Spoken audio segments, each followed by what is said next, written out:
वरं देवं कंसचाणूरमर्दनं देवकी परमानन्दं कृष्णं वन्दे जगद्गुरुं देवकी परमानन्दं कृष्णं वन्दे जगद्गुरुं।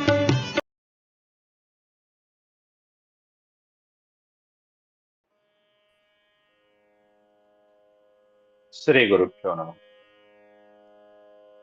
శ్రీమద్భాగవతంలో దశమ స్కందంలో నేడు మనం 71వ అధ్యాయం ప్రవచించుకుంటున్నా.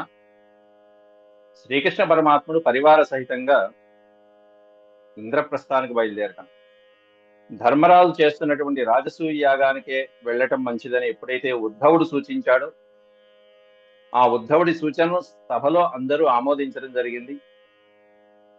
యదు ప్రముఖులందరూ కూడా దాన్ని సంతోషంగా అంగీకరించి ఇక ప్రయాణానికి సిద్ధమవుతున్నారు. ఆ ప్రయాణ వివరాలన్నీ కూడా నేడు మనం శ్లోకాల రూపంలో తెలుసుకుందాం. ముందుగా భగవత్ స్మరణ.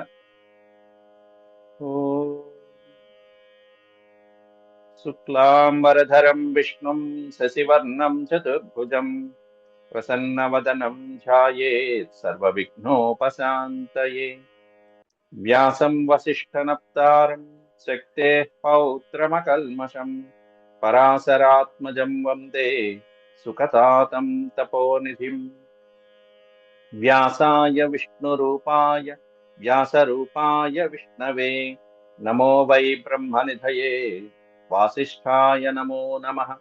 నారాయణం నమస్కృత్య నరం చైవ నరోత్తమం దేవీం సరస్వతీం వ్యాసం తతో జయముదీరయేత్. శ్రీ గురు.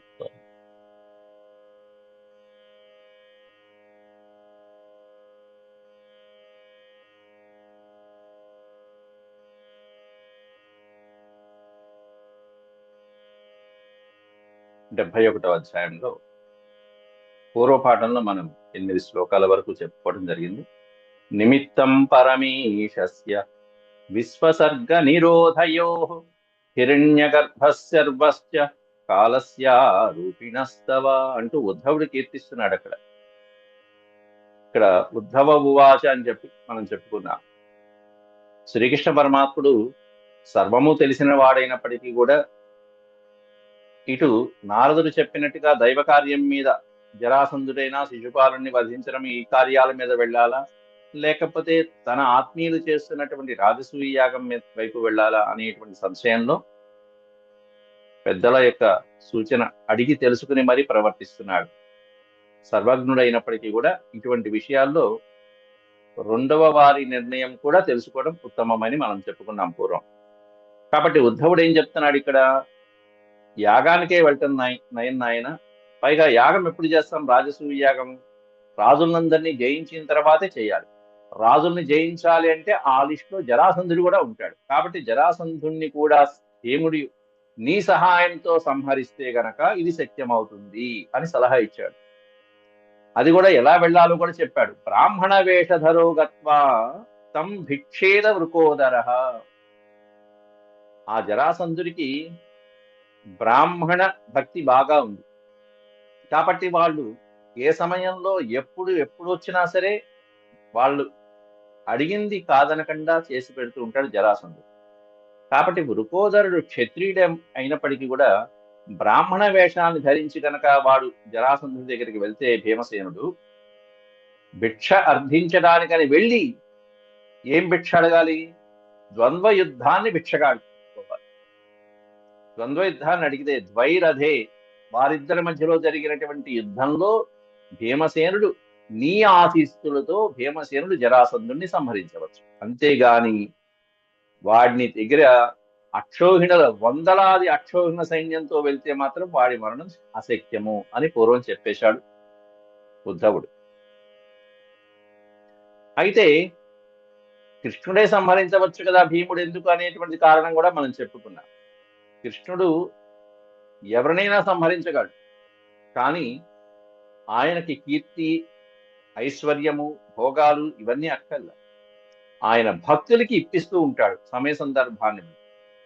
కాబట్టి భీమసేనుడు ఇప్పుడు ఏంటి అక్కడ అంటే నిమిత్తం. కేవలం నిమిత్తగారి మాత్రమే భీమసేన. నిమిత్తం పరమీశస్య విశ్వసర్గ నిరోధయోహో అంటున్నాడు అక్కడ. ఈ విశ్వం యొక్క సమస్తమైనటువంటి సృష్టి స్థితి లయకారకులు, ఈ లయలు, ఈ మూడిటిని కూడా అన్ని నీ ఆధీనంలో పెట్టుకున్నటువంటి వాడివయ్యా మహానుభావ. సర్వశక్తిమంతుడైనటువంటి నీవు ఈ జరాసంధ వదని నువ్వు దగ్గరుండి జరిపించాలి. అంతేకాకుండా సృష్టి స్థితి లయలకి కారకుడైనటువంటి నీవు హిరణ్యగర్భ శర్వశ్చ కాలస్య స్వరూపిణ కాలస్యారూపిణస్తవ, నువ్వు కాలరూపుడు అయినటువంటి వాడివి. కాలరూపుడు అంటే కాలం ఏ విధంగా అయితే సమయానుకూలంగా ఎవరిని సృష్టించాలి, ఎవరిని లయం చేసుకోవాలనేటువంటిది ఏ విధంగా చేస్తూ ఉంటుందో, అలా ఈ కార్యక్రమాలన్నీ నువ్వు విభజించినటువంటి బ్రహ్మదేవుడికైనా, హిరణ్యగర్భ అంటే బ్రహ్మదేవుడికైనా, శర్వశ్చ పరమేశ్వరుడికైనా కూడా, వీళ్ళిద్దరికీ కూడా నీవే ఆధారభూతుడమైనవి. నీ ఆధారంతో వాళ్ళు చేస్తున్నారు, వాళ్ళు నిమిత్త మాత్రులుగా ఉంటున్నారంతే. బ్రహ్మాది దేవతలంతటి వాళ్లే నిమిత్త మాత్రులైనప్పుడు ఈ జరాసంధుని యొక్క మరణంలో భీమసేనుడు నిమిత్త మాత్రం కాకుండా ఉంటాడా? నిన్ను ఆధారంగా చేసుకుని నీ నిమిత్తంతో నువ్విచ్చినటువంటి శక్తితో వాళ్ళు ఇదిగో ఈ కార్యక్రమాలన్నీ చేస్తున్నారు. పరమేశ్వరుడైనా బ్రహ్మాది దేవతలైనా నువ్విచ్చినటువంటి శక్తి ద్వారానే నడుస్తున్నారయ్యా మహానుభావ అని చెప్పడం ఆ శ్లోకం యొక్క అంతరార్థం. గాయంతి తే విశద కర్మ గృహేషు దేవ్యో రాజ్ఞాం స్వశత్రువధమాత్మ విమోక్షణం చ గోప్యశ్చ కుంజరపతేర్జనకాత్మజాయాః పిత్రోశ్చ లబ్ధ శరణా మునయో వయం చ. గాయంతి తే విశద కర్మ, నిర్మలమైనటువంటి నీ యొక్క కర్మలు. గాయంతి పాడుతూ ఉంటారు హాయిగా గృహాలలో. గృహేషు అనేకమైనటువంటి గృహాలలో నీ పవిత్రమైనటువంటి కర్మని ప్రజలందరూ గానం చేసుకుంటూ ఉంటారయ్యా. ఎందుకంటే నువ్వు చేసినటువంటి ఈ అవతారంలో నువ్వు చేసినటువంటి అద్భుతమైనటువంటి కార్యక్రమాలు అలాంటివి, లీలలు అట్లాంటి లీలలు ప్రదర్శించావు. ఎంతమందిని కాపాడావు, ఏ విధమైనటువంటి వాళ్ళని రక్షించావు. రాజ్ఞాం స్వశత్రువధమాత్మ విమోక్షణం చ గోప్యశ్చ కుంజరపతేర్జనకాత్మజాయాః పిత్రోశ్చ లబ్ధ శరణా మునయో వయం చ. స్వశత్రువధం ఆత్మ విమోక్షణం చ, శత్రువుల్ని వధించి అనేక మంది శత్రువుల్ని వధించేసావు అక్కడ. శంఖచూడుడు మొదలైనటువంటి అనేక మంది రాక్షసుల్ని వధించి రక్షించవలసినటువంటి వాళ్ళనందరినీ ఆత్మ విమోక్షణం,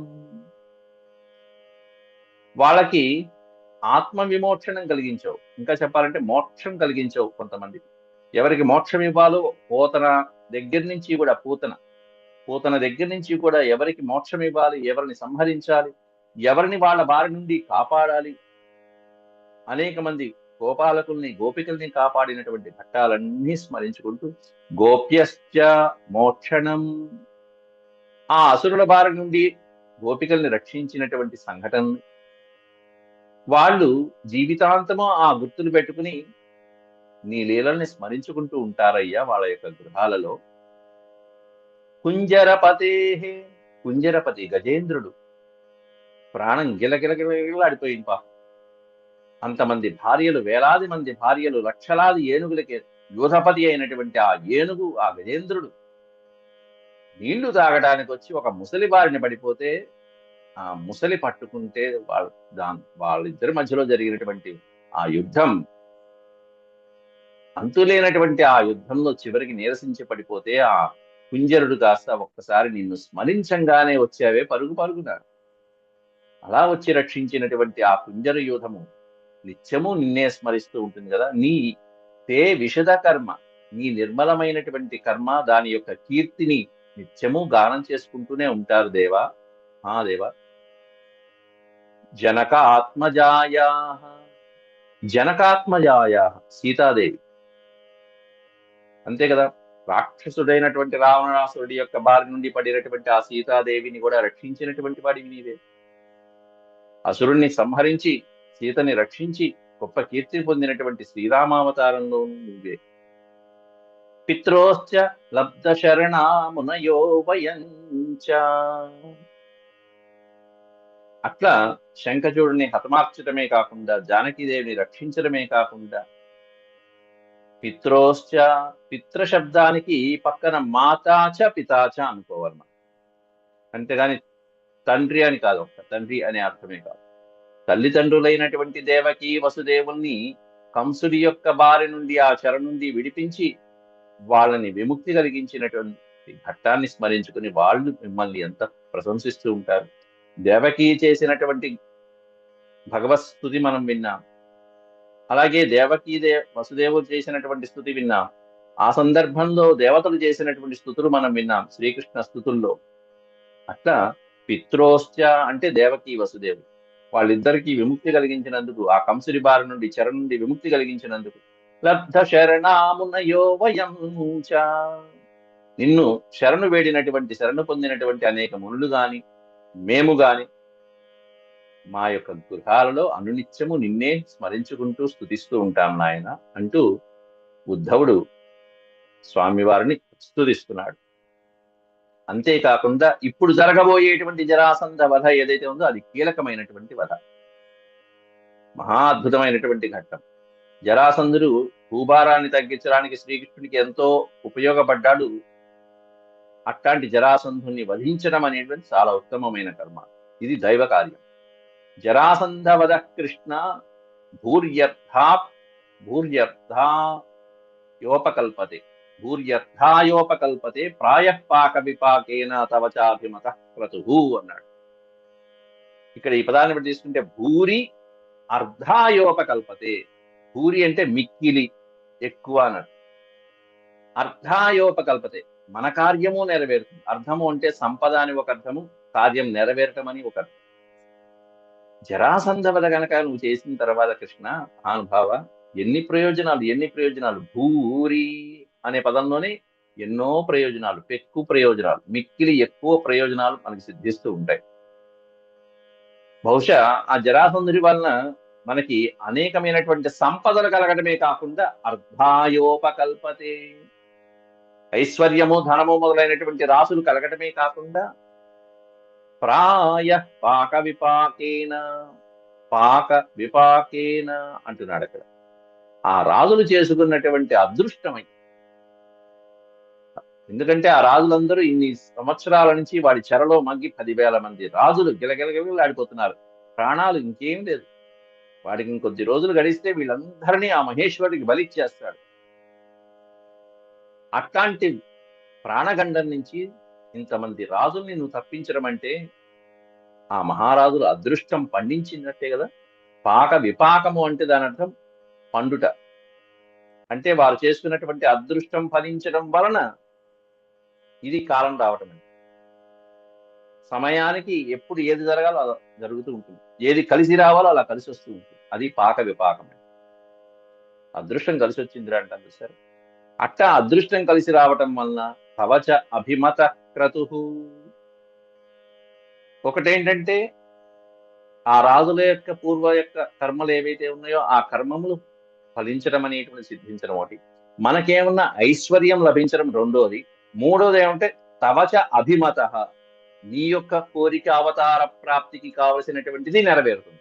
నీ యొక్క అవతార ప్రాప్తికి ప్రయోజనం ఏమిటంటే భూభారం తగ్గించాలి, అసుర సంహారం చేయాలి, దుష్ట శిక్షణ గావించాలి, అది నెరవేరుతుంది. ఇంకోటి ప్రధానమైనది క్రతుహు, రాజసూయాగానికి వెళ్ళటము నెరవేరు. కాబట్టి జరాసంధుడి వధ వలన 4 ప్రయోజనాలు ఉన్నాయా అని ఉద్ధవుడు నొక్కి వక్కాణిస్తున్నాడు సభలో అందరి మంది. 1, 2 కాదు, 4 ప్రయోజనాలు ఉన్నాయి. అందువల్ల నువ్వు ఇటు కేవలం జరాసంధుడినో శిశుపాలనో సంహరించడానికి వెళ్ళకుండా క్రతువుకి వెళ్తే కనుక 4 ప్రయోజనాలు సిద్ధిస్తాయ్యా. ఇది ఇలా ఉండాలి మంత్రి అంటే, సలహా అంటే. మహారాజు ఎప్పుడైనా సలహా అడిగారు అంటే ఎన్నో రకాలుగా మనం ఆలోచించి, అన్ని రకాలుగాను అన్ని దిక్కుల్లోనూ ఆలోచించి అన్ని ప్రయోజనాలు మనం చెప్తే అప్పుడు మన మాట విశ్వసిస్తారు ఎవరైనా సరే. కాబట్టి 4 ప్రయోజనాలు ఉన్నాయి. ఒకటి, రాజసూయాగానికి వెళ్ళి నీ ఆత్మీయులు చేస్తున్నటువంటి యజ్ఞానికి నువ్వు హాజరైనట్టు ఉంటుంది, నీ రక్షణలో వాళ్ళు చేసినట్టు ఉంటుంది, నీ యొక్క అవతార ప్రయోజనము కలుగుతుంది దుష్ట సంహారం గావించి. ఇటు పక్కన రాజుల్ని విడిపించడం వలన రాజుల యొక్క పాక అంటే వాళ్ళ యొక్క అదృష్ట ఫలము సిద్ధిస్తుంది. అంతేకాకుండా ఆ జరాసంధుడి యొక్క రాజ్యము, వాడి దగ్గర నుంచి వచ్చే ఐశ్వర్యాదులు, పన్ను రూపంలో వచ్చేటువంటి కప్పం రూపంలో వచ్చేటువంటివి ఇవన్నీ కూడా మనకి ప్రయోజనాలే. కాబట్టి ఇన్ని ప్రయోజనాలు భూరి ప్రయోజనం అంటారు. భూరి అంటే మిక్కిలి ప్రయోజనాలు ఉన్నాయి కదా. కాబట్టి జరాసంధ వద ఈ విధంగా చేయకుండా ఉండదు. ఈ విధంగా చేస్తే కనుక యజ్ఞం అనేటువంటి వంకతో జరాసంధుని మట్టి పెట్టినట్టయితే కనుక భీముడి యొక్క సహాయంతో అది మనకి సిద్ధిస్తుందయ్యా అంటూ ఉద్ధవుడు మంచి సలహా ఇచ్చాడు సమయానుకూలంగా. శ్రీసుకవువాచ, సుఖయోగేంద్రుల వారు ఈ విధంగా ఉద్ధవుడు ఇచ్చినటువంటి సలహాని ఇంకాస్త విశదీకరిస్తూ పరీక్షిత్ మహారాజుకి, ఇత్యుద్ధవవచో రాజన్ సర్వతో భద్రమచ్యుతం దేవర్షిర్యదు వృద్ధాశ్చ కృష్ణశ్చ ప్రత్యపూజయన్. ఉద్ధవుడు చెప్పిన ఈ సలహాని అందరూ మెచ్చుకుంటున్నారు. ఇది ఉద్ధవవచో రాజన్, హే రాజన్ అనేటువంటి పరీక్షిత్ మహారాజుకి వాడిన సంబోధన. సర్వతో భద్రం అచ్యుతం, సర్వతో భద్రం అనేటువంటిది మంచి పదం. అది సర్వతో భద్రం అనేది మహాభారత సంగ్రామంలో ఒక యుద్ధ వ్యూహం కూడా. సర్వతో భద్రం అనే వ్యూహం ధర్మరాజు రచిస్తూ ఉంటాడు అప్పుడప్పుడు. సర్వతో భద్రం అనే యుద్ధ వ్యూహం అనేది. సర్వతః భద్రం అనే పదానికి అర్థం ఏంటంటే అన్ని రకాలుగా హితమైనది అన్నది. భద్రం అంటే హితము, మంగళము, శుభకరము అన్నది.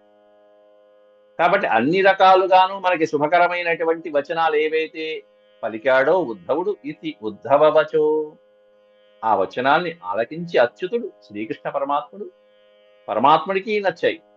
దేవర్షి నారదుడికి నచ్చాయి. యదు వృద్ధాశ్చ, యాదవ వీరులు ఎవరైతే ఉన్నారో అక్కడ పెద్దవాళ్ళు, ఉగ్రసేన మహారాజు మొదలైనటువంటి వాళ్ళు ఎవరైతే ఉన్నారో వాళ్ళకి నచ్చాయి. కృష్ణశ్చ ప్రత్యపూజయన్, అట్లా ఉద్ధవుడు చెప్పినటువంటి ఆ మాటలన్నీ కూడా ఆలకించి వాళ్ళందరూ కూడా, పెద్దవాళ్ళందరూ కూడా కృష్ణుని మాటల్ని ఆమోదించారు. కృష్ణశ్చ ప్రత్యపూజ అంటే కృష్ణుని మాటల్ని గౌరవించి అంగీకరించారు ఆయన చెప్పినటువంటిది నడుచుకోవడానికి. అథాదిశత్ ప్రయాణాయ భగవాన్ దేవకీసుతః భృత్యాన్ దారుక జైత్రాదీన్ అనుజ్ఞాప్య గురూన్ విభుః. అనుజ్ఞాప్య అంటే ఆజ్ఞాపించాడు. ఇక ఆలస్యం చేయాల, ప్రయాణానికి సిద్ధం కండి. ప్రయాణానికి సిద్ధం అవ్వాలంటే వాహనం ఉండాలి. వాహనంలో రథసారథి ఎవరై అంటే దారుకుడు మొదలైనటువంటి, జైత్రుడు మొదలైనటువంటి వాళ్ళు ఎవరైతే ఉంటారో వాళ్ళని ఇక రథం సిద్ధం చేయమని చెప్పి పురమాయిస్తున్నాడు శ్రీకృష్ణ పరమాత్మ. ఆదిశత్ విడ తీసుకుంటే ఆదిశత్ అంటే ఆజ్ఞాపించుట. ఆదిశత్ దేనికోసం ఆజ్ఞాపించాడు? ప్రయాణాయ భగవాన్ దేవకీసుతః, దేవకీ పుత్రుడైనటువంటి శ్రీకృష్ణ పరమాత్ముడు ప్రయాణం కోసం ఆజ్ఞాపించాడయ్యా, పురమాయించాడు. ఎవరెవరు వెళ్ళాలి? భృత్యాన్, ముందుగా సేవకులు అక్కడున్నారు. దారుక జైత్రాదీన్, రథాన్ని సిద్ధం చేయమని దారుకుడు, జైత్రుడు మొదలైనటువంటి వాళ్ళని. జైత్రాదీన్ అనుజ్ఞాప్య, ఆ తర్వాత గురూన్ విభుః, తన గురువులైనటువంటి వాళ్ళ పెద్దలు ఎవరైతే వయసులో పెద్దవాళ్ళు ఉంటారో, వసుదేవుడు మొదలైనటువంటి వాళ్ళు, వాళ్ళందరికీ కూడా సిద్ధం కమ్మని శ్రీకృష్ణ పరమాత్ముడు ఆజ్ఞాపిస్తున్నాడు. ఇక బయలుదేరేటప్పుడు ముందుగా స్త్రీజనులు, గురువులు, వృద్ధులు, పిల్లలు ఎవరైతే ఉంటారో వాళ్ళని ముందు ఒక వరుసలో పంపించాలి. తర్వాత తాను బయలుదేరాలి. అలాగే సైనికులు ముందుగా ఆ మార్గాన్ని సిద్ధం చేసుకుంటూ ఉండాలి. వెళ్ళేటప్పుడు మంగళకరమైన వాయిద్యాలు, ఎందుకంటే యాగానికి వెళ్తున్నారు. యాగానికి వెళ్ళేటప్పుడు ఎలా వెళ్ళాలి? అలాగే ఉత్త చేతులతో వెళ్ళకూడదు. అందులో వెళ్తున్నది పాండవుల దగ్గరికి కాబట్టి తీసుకువెళ్ళవలసినటువంటి కానుకలతో పాటు వెళ్ళాలి. నిర్గమాయావరోధాన్ స్వాన్ ససుతాన్ సపరిచ్ఛదాన్ సంకర్షణమనుజ్ఞాప్య యదురాజం చ శత్రుహన్ సూతోపనీతం స్వరథమారుహ గరుడధ్వజం. నిర్గమయ్య అవరోధాన్ స్వాన్, మార్గంలో ఎటువంటి అవరోధాలు లేకుండా చక్కగా అన్నీ కూడా సక్రమంగా జరిగేట్టుగా ప్రయాణంలో యదువంశ ప్రభువైనటువంటి ఉగ్రసేన మహారాజు, యదురాజం చ యదురాజంచ సంకర్షణం అనుజ్ఞాప్య అన్నాడు. యదురాజు అంటే యాదవులకి ప్రభు ఎవరై అంటే ఉగ్రసేన మహారాజు. అటు మగధలో మధురలో కంసుడి అక్కడ నుంచి అంతకు ముందు కూడా ఉన్నటువంటి ఉగ్రసేన మహారాజు, కంసుడి యొక్క మరణానంతరం కూడా ఉగ్రసేన మహారాజు వచ్చాడు. బృందావనం దగ్గర నుంచి అందరూ కూడా ఉగ్రసేన మహారాజు యొక్క చెప్పిన మాటలనే వింటూ యాదవులు ఆయన చెప్పు చేతల్లోనే వస్తూ వచ్చారు. కానీ కంసుడి వలన ఉగ్రసేన మహారాజు ఎన్నో ఇబ్బందులు పడ్డారు. కంసుడి మరణానంతరం ఉగ్రసేన మహారాజునే రాజుగా చేసుకుని వీళ్ళు పరిపాలన, కృష్ణ పరమాత్ముడు పక్కన ఉండి పరిపాలన గావిస్తూ వచ్చాడు. రాజుగా మాత్రం పెద్ద ఆయనే ఉన్నాడు ఉగ్రసేనుడు. కాబట్టి యదురాజు అంటే ఉగ్రసేనుడినే తీసుకోవాలి. అక్కడ ఉగ్రసేన మహారాజుని ఆయన గురించి ఆయనకి మొత్తం వివరంగా చెప్పి సంకర్షణం అనుజ్ఞాప్య, సంకర్షణ అంటే బలరాముడు, సోదరుడైనటువంటి సంకర్షణుడైనటువంటి బలరాముడు మొదలైనటువంటి వాళ్ళ యొక్క అనుమతితో, అనుజ్ఞాప్య వాళ్ళ అనుమతి తీసుకుని ససుతాన్ సపరిచ్ఛదాన్, సుతాన్ స్త్రీలు, అంతఃపుర కాంతలు, వాళ్ళ పుత్రులతో పాటుగా కావలసినటువంటి పరివారము మొదలైనటువంటి వాటితో పాటుగా తీసుకుని ముందుగా శ్రీకృష్ణుడు ముందుగా ఆ రాణులు, మహారాణులు, అంతఃపుర కాంతలు ఎవరైతే ఉన్నారో వాళ్ళకి కావలసినటువంటి పరిచ్ఛదములు, పరికరములు ఏవైతే ఉంటాయో వాటితో సహా సూతోపనీతం స్వరథం, సూత ఉపనీతం అన్నాడు. సూతుడు, సూత అనే పదానికి అర్థం రథసారథి అయినటువంటి వాడు, దారుకుడు మొదలైనటువంటి వాళ్ళతో పాటుగా బయలుదేరుతూ స్వరథమారుహ గరుడధ్వజం, గరుడధ్వజం కలిగినటువంటి తన యొక్క అద్భుతమైనటువంటి రథాన్ని అధిరోహించారు స్వామివారు. దాని మీద జెండాగా ఎవరు ఉందంటే గరుత్మంతుల వారు ఉన్నటువంటి జెండా. ఆ రథాన్ని ప్రభువైనటువంటి శ్రీకృష్ణ పరమాత్ముడు అధిరోహించడం జరిగింది. తతో రథ ద్విపభట సాధినాయకై కరాళయ పరివృత ఆత్మసేనయ మృదంగ భేర్యానక శంఖ గోముఖై ప్రఘోష ఘోషిత్ కకుభో నిరాక్రమత్. అద్భుతమైనటువంటి మంగళ వాయిద్యాల మధ్య రథం అలా ముందుకు సాగుతూ ఉన్నదయ్యా. తతో ఆ తర్వాత రథ ద్విపభట, ఓ పక్కన స్వస్తి వాచనాలు పలుకుతున్నారు బ్రాహ్మణోత్తములు. భటసాదినాయకై, ఎవరైతే ఈ సైనికాధికారులు ఉంటారో, ముందు వెళ్ళవలసిన సైనికాధికారులు, ఆ నాయకులు, భటులు, చతురంగ బలాలు వెళ్తూ ఉంటాయి ఈ రథాలకి. దానికి తగ్గట్టుగా వాళ్ళు ప్రభువుల వారు వస్తున్నారంటే ఏ విధమైన ప్రోటోకాల్స్ ఉండాలో అవన్నీ కూడా వాటిని చూసుకుంటూ కరాళయ పరివృత ఆత్మసేనయ అన్నారు. కరాళయ అనే పదానికి కొత్త పదం. కరాళయ అంటే ఏంటంటే బాగా బలిష్టమైనటువంటి అని అర్థము, భయంకరమైనటువంటి అని అర్థం. ఇంకా ఇక్కడ మనం చెప్పాలంటే పరాక్రమాన్ని ప్రదర్శించేటువంటి ఆత్మసేనతో కూడుకుని పరివృత అంటే కూడుకుని, ఆత్మసేన అంటే నారాయణ సేన, శ్రీకృష్ణ పరమాత్ముని యొక్క యదువంశ వీరులు ఎవరైతే ఉన్నారో వాళ్ళు. ఎట్లాంటి వాళ్ళు కరాళయ, కాళీ కరాళ అని మనం కీర్తిస్తూ ఉంటాం. కరాళ అంటే భయంకరమైనటువంటి, అంత పరాక్రమాన్ని ప్రదర్శించగలిగినటువంటి తన యొక్క నారాయణ సేవతో చుట్టుకుని ఉన్నటువంటి శ్రీకృష్ణ పరమాత్ముడు చక్కటి మంగళ వాయిద్యాల మధ్య మృదంగ భేర్యానక శంఖ గోముఖై, అనేకమైనటువంటి చక్కటి మంగళకర వాయిద్యాలు, మృదంగములు, భేరి, నినాదాలు, శంఖాలు మొదలైనటువంటి వాటి ప్రఘోష ఘోషిత్ కకుభో నిరాక్రమాత్. కాబట్టి ఆ మధ్యలు, శంఖాలు, గోముఖాలు మొదలైనటువంటి వాటితో, ఆ ధ్వనులతో అన్ని దిక్కులు మారుమోగుతూ ఉండగా, కకుభ అంటే దిక్కులు, అన్ని దిక్కుల్లో మారుమోగుతూ ఉండగా నిరాక్రమత్, అలా నగరం నుంచి మెల్లగా తన రథం మీద బయటకు వస్తున్నాడు. నృవాజి కాంచన శిబికాభిరచ్యుతం సహాత్మజాపతిమను సువ్రతాయయు వరాంబరాభరణ విలేపనస్రజ సుసంవృత నృభిరసి చర్మపాణిభి అంటూ వర్ణిస్తున్నాడు. అక్కడ ఎవరెవరు అనుసరిస్తున్నారు ఆ పరమాత్మను అనుసరిస్తున్నటువంటి వాళ్ళు ఎవరెవరు? నృవాజీ అంటూ మహాత్ముని అనుసరించడానికి ఎవరెవరు ఉన్నారో ఆ పక్కన రుక్మిణి మొదలైనటువంటి మహారాణులు ఉన్నారు, విలువైనటువంటి ఆభరణాలు మొదలైనటువంటి పరివారం ఉంది. ఎందుకంటే వీళ్ళవి ఉంటాయి, అటు పక్కన కానుకగా ఇవ్వవలసినవి ఉన్నాయి. అంతేకాకుండా వీళ్ళ యొక్క సైన్యము, ఆభరణాలు, వీళ్ళ ఆభరణాలు పవిత్రమైనవి, అవన్నీ కూడా రక్షించుకుంటూ వెళ్ళాలి. కాబట్టి ఓ పక్కన ఎవరెవరున్నారు అంటే రక్షక భటులు. దీన్ని పదాతి దళం అంటారు. నృ అనే పదానికి ఒక్క అర్థం మానవులు. మన చతురంగ సైన్యంలో 4వదైనటువంటి పదాతి దళానికి నృ అనేటువంటి నృ. వాజీ, వాజీ అంటే అశ్వం. కాబట్టి పదాతి దళంతోనూ అశ్వ బలంతోనూ కూడుకుని కాంచన శిబికాభిరచ్యుతం. కాంచన శిబికము అంటే బంగారు పల్లకి. బంగారు పల్లకీలో ఆ అచ్యుతుడు ఆత్మజ. ఆత్మజుడు అంటే తన ఆత్మతో పుట్టినటువంటి కుమారులతో పాటుగా పతి మనసు వ్రతాయయు, ఆ భర్తనే అనుసరిస్తూ వస్తున్నటువంటి భార్యలైనటువంటి రుక్మిణి, సత్యభామ ఇత్యాదులు అందరూ కూడా ఉన్నారు. మొత్తం 10,000 మంది మరి పొలోమని బయలుదేరటమే రాజసూయాగానికి. అందరూ వెళ్లాల్సిందే. ఒక్కొక్కరికి 10 మంది పిల్లలు సంతానం. కాబట్టి అక్కడి నుంచి ఆ ద్వారకా నగరం నుంచి ఆ మధుర నుంచి ద్వారకా నగరం నుంచి ఇక్కడి నుంచి బయలుదేరుతున్నారు ఇంద్రప్రస్థానికి. వరాంబరాభరణ విలేపన స్రజ.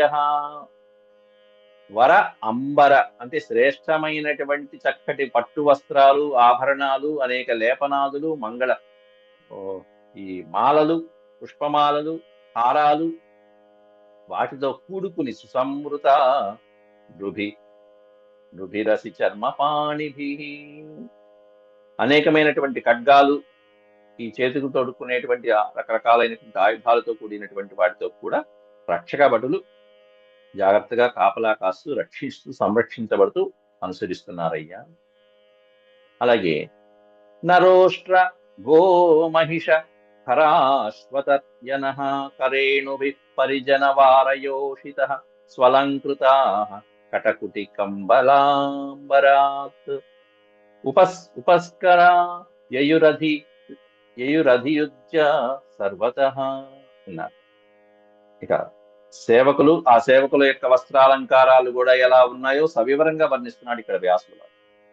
కేవలం సేవకులు వస్తున్నారా? కాదు, సేవకుల యొక్క వస్త్రాలు, వాళ్ళ ఆభరణాలు, వాళ్ళ యొక్క స్థాయిలు కూడా ఎలా ఉన్నాయి. వాళ్ళు సపరివారంగా వస్తున్నారు. సేవకులు వాళ్ళ భార్యలతో పాటు కూడా వస్తున్నారు. శ్రీకృష్ణ పరమాత్ముడి యొక్క ఆత్మీయత అలాంటిది. పరమాత్ముడు మాత్రమే సపరివారంగా రావడం కాదు. అట్లా నర, ఉష్ట్ర, గో, మహిష అంటూ రకరకాలైనటువంటి ఏవైతే పరిజనులతో పాటుగా, ఆ పరిజనుల యొక్క భార్యలతో పాటుగా వాళ్ళు ఈ చతురంగ బలాలైనటువంటి గజబలము, అశ్వబలము, రథబలము, కాల్బలము మొదలైనటువంటి వాటితే కాకుండా దాసదాసీ జనులు వాళ్ళందరూ ఏ విధంగా ఉన్నారు, అనేకమైనటువంటి మృగాలు వాళ్ళతో పాటుగా వస్తున్నటువంటివి ఏవైతే ఉన్నాయో అవి కూడా వరుసగా ఇస్తున్నాడు. ఎందుకంటే వాళ్ళు తీసుకువెళ్ళవలసినటువంటి వస్తువులన్నీ రకరకాలైనటువంటి జంతువుల మీద సర్దుకుని వెళ్తూ ఉంటారు. అశ్వాల మీద కొన్ని పెడతారు, ఎడ్ల బళ్ళ మీద కొన్ని పెడతారు, ఒంటెల మీద కొన్ని పెడతారు, గాడిదల మీద కొన్ని పెడతారు, ఏనుగుల మీద కొన్ని పెడతారు. కాబట్టి అవన్నీ కూడా ఇదిగో ఇన్ని రకాలైనటువంటి జంతువుల చేత ఆ తీసుకువెళ్తున్నటువంటి ఐశ్వర్యం అనండి, వస్తువులనండి, అవన్నీ మోసుకెళ్తున్నారట ఆ సామాన్లన్నీ. నర అంటే కొంతమంది సహాయం చేసే కూలీలు, దాసీజనులు ఎవరైతే ఉంటారో వాళ్ళు కూడా మోస్తున్నారు. కొంతమంది కూలీలు మోసుకెళ్లేటువంటి కొన్ని ఉన్నాయి. అంతేకాకుండా ఉష్ట్ర అంటే ఒంటెలు మోసేటువంటి కొన్ని ఉంటాయి. ఎద్దుబళ్ళు, దున్నపోతుల మీద, గాడిదల మీద, కంచర గాడిదల మీద, ఇట్లా ఈ విధంగా ఏనుగులు, అశ్వాలు వాటి మీద, కరేణుభిహి గజములు అంటారు. ఇట్లాంటి అనేకమైనటువంటి జంతువుల మీద పరిజన వారయోషిత, వాళ్ళ పరిజనులైనటువంటి సేవకులైనటువంటి వాళ్ళ యొక్క యోషిత వీరు అంటే సేవకుల యొక్క భార్యలు, వాళ్ళ యొక్క పరివారము, వాళ్ళ యొక్క అద్భుతమైనటువంటి అలంకారాలు కూడా స్వలంకృత, చక్కగా అలంకరించబడినటువంటి సేవకులతో కటకుటి కంబలాంబరా ఉపస్కర,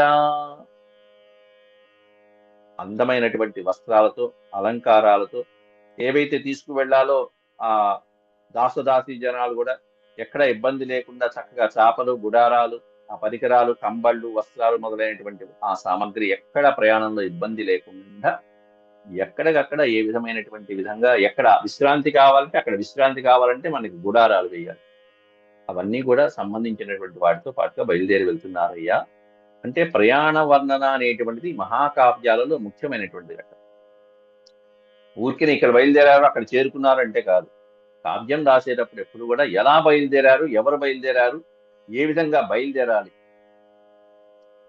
అసలైతే మనకి లెస్ లగేజ్ మోర్ కంఫర్ట్ అన్నాం.